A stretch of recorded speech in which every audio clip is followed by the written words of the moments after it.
got you covered.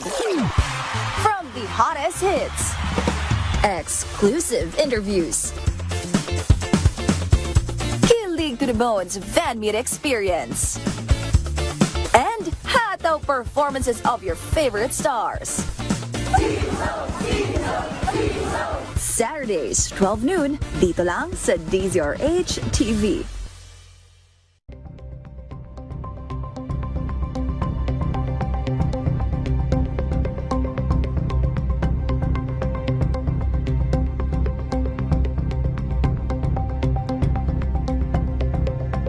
Curious ka ba sa maraming bagay? Kami na ang bahala dyan.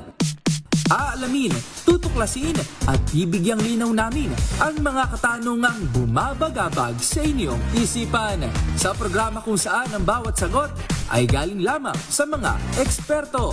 Ang Expert's Opinion, tuwing linggo alas 3 ng hapon, dito lang sa DZRH TV.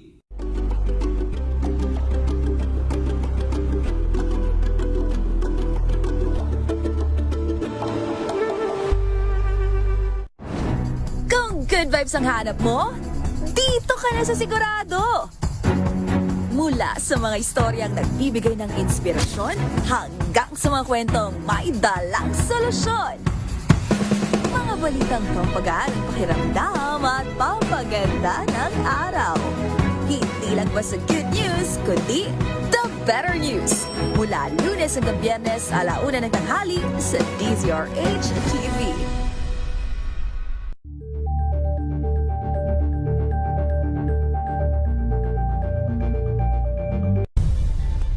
Nagsimula sa pangarap hanggang sa maabot ang tagumpay. Iba't ibang kwento, iba't ibang mukha ng atletang Pilipino. Mas pinatindi, mas pinalakas, at mas pinaaksyon sa Match Point tuwing Sabado, 12:30 ng tanghali sa DZRH TV.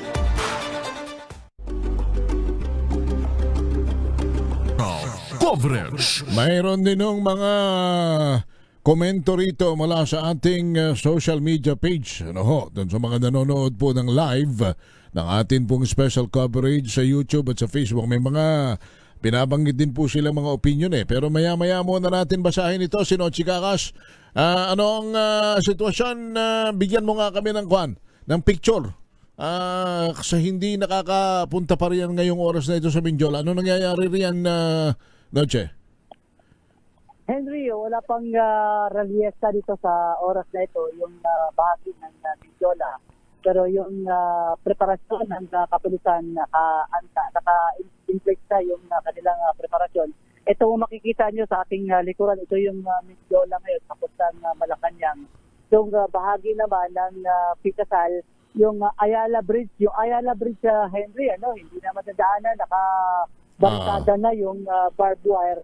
Tapos yung dito naman banda sa may recto, sa may kung galing ka ng Divisoria, ito yung sitwasyon ngayon, parekat na rin yan ng barbed wire at yung mga sakyan hindi na makakadiretso dito sa Mindiola, kakaliwa sila doon banda sa may Loyola Street dahil dito ay yung ilang mga motorista natin na nanggagaling naman ng Santa Mesa. Ito yung sitwasyon ngayon doon pa lang sa Bustillos Street, sarado na, barikada na ng mga kapulisan, hindi sila makadiretso sa dito sa Mindiola dahil may mga pulis na rin mga nakabantay. Yung ang dito, Henry, yung mga estudyante naglalakad na lang, yung mga high school sa Recto High School, pati yung doon sa may bandang Santa Mesa, naglalakad na sila, yung mga panghapon hindi na sila makasakay ng jeep dahil wala silang masasakyan. Pero yung mga kapulisan natin na Henry, nagdagdag pa ng pwersa ng Manila Police District. Nandito, nag-iikot din kanina yung Deputy Regional Director for Administration na si Brigadier General Arnold Tomas Ibay. Minimonitor yung mga kapulisan in place dahil may intel report na susugurin din itong bahagi ng Mindiola. Kaya ngayon pa lang ay actually nabulaga sila sa preparasyon nila dahil akala nila yung ibang mga kapulisan kanina sabi sa akin immediate deployment sa mga kapulisan sa kanila. Kaya ito yung sitwasyon, nagmano-mano na rin sila maglagay ng barikada para itulak, iharang sa kalsada. Lalo na yung galing ng Divisoria, yung Restillo, yung Picasal, etc. Kanina, may mga motorista na naharang doon sa may Ayala Bridge. Akala nila, pupunta sila dito sa Baguio ng Nindyo. Makakalusot sila, hindi. Kasi umbisa sila sa may Carlos Palanca sila dumaan, kumaliwa sila ng Picasal.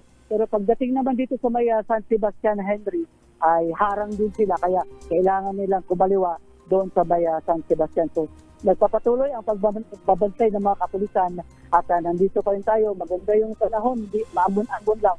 Pero inaabangan pa rin kung meron mga magsasagawa ng rally dito sa Mindiola. Balik kayo, Henry. Thank you, no, Chikakas, mula po sa Mindiola. Mamaya po ay makakasama na ninyo si Karen Oyong at si Yuel Reyes. Banggitin ko lang itong mga binabanggit dito ng ating mga netizens. Sabi nung isa, sana naman ay huwag barahan ng kalsada, sana naman ay padaanin ng mga motorista. Sabi naman itong isa, si John Lamina, abay, nagre-reklamo kayo kapag kayo binabaha dahil sa flood control. Pero ngayong ipinaglalaban kayo, sasabihin ninyo abala naman sa trapiko. Sabi naman itong isa, daming tao mabuhay kayo, sana wag na mag-endorso ng mga buhaya next election. At huwag nang hinga ng permit dahil pwede naman ikapala yung bendalo Nako, talaga naman. Salamat po. Okay, magpapaalam na sa ating lahat We have freedom, but our freedom ends when the freedom of others begin. Maraming salamat po sa inyong lahat. Ako po si Henry Uri para sa special coverage. DZRH Special Coverage.